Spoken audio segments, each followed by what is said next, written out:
Les vacances de la Toussaint qui débutent ce soir pour les élèves de tout le territoire et puis pour certaines de leurs familles. Vacances que l'on réserve habituellement sur le tard. Et là, la semaine a été marquée par des annulations en cascade. On en parle avec vous, Corinne Joly, présidente de Particulier à Particulier. Bonjour. Bonjour. Effectivement, les demandes de réservation ont baissé de presque 20%. Oui, alors les vacances de la Toussaint, déjà avant le contexte de pénurie de carburant, n'étaient pas très bien engagées. Oui. Parce qu'on a aussi un contexte plus large de difficultés de pouvoir d'achat. On va y revenir, bien sûr. L'hiver arrive et on a vu qu'il y a quand même beaucoup de personnes qui sont inquiètes par rapport aux frais de chauffage. Donc les vacances de la Toussaint étaient parties, la tendance était aux alentours de moins 15 avant les problèmes de carburant.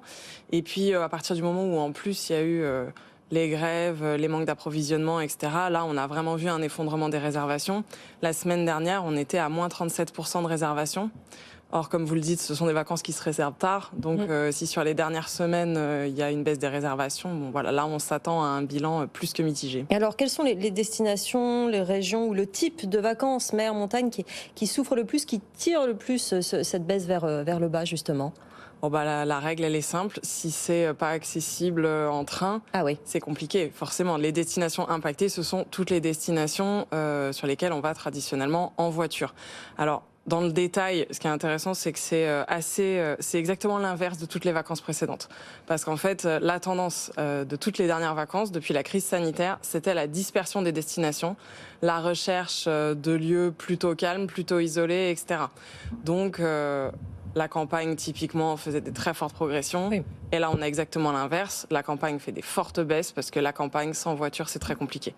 À l'inverse, on a quand même des gagnants. On a La Rochelle, plus 30%. On a Saint-Malo, qui est aussi aux alentours de plus 30%. La Baule, donc que des destinations accessibles en train.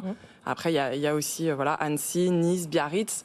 Dès que c'est bien desservi, forcément, ça a servi de destination de report. Donc, on est vraiment sur la tendance inverse. Pour le coup, pour ces vacances, on va se regrouper dans les grandes stations balnéaires. Jean-Marc. Juste une question, ces taux que vous annoncez, c'est par rapport à l'année dernière, c'est ça ? C'est par rapport à l'année dernière qui avait été de très bonnes vacances. C'est vrai, l'année dernière, ça avait été des très bonnes vacances de la Toussaint. Et sur longue période, si on compare par exemple par rapport à 2019, qui est beaucoup de cas, est-ce qu'on est aussi dans une même tendance à la contraction ? On est aussi en baisse. Alors, les vacances de l'année dernière avaient été très bonnes et il faut savoir que toutes les vacances globalement depuis la crise sanitaire sont plutôt en progression par rapport à la période pré-Covid parce que entre-temps il y a eu l'impact du télétravail.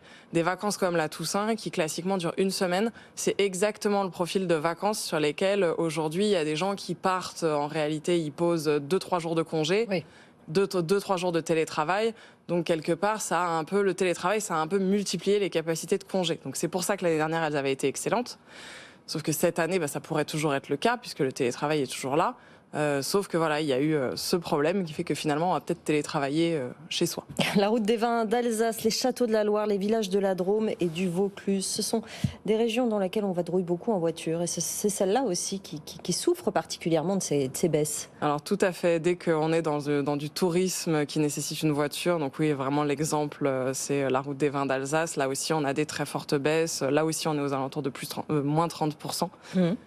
Donc oui, forcément, c'est impacté, même si là, sur les derniers jours, on a une amélioration parce que la situation semble s'améliorer. Ça ne compensera pas parce que malgré tout, les vacances, ça demande de l'anticipation. Oui. Donc on ne peut pas dire aux Français 2 jours avant le départ en vacances, vous pouvez y aller. En général, il faut quand même poser des congés. Ça s'organise, quoi. Donc là, ça ne rattrapera pas, mais on voit que là, à la dernière minute, on a un peu de rattrapage. Parce que historiquement,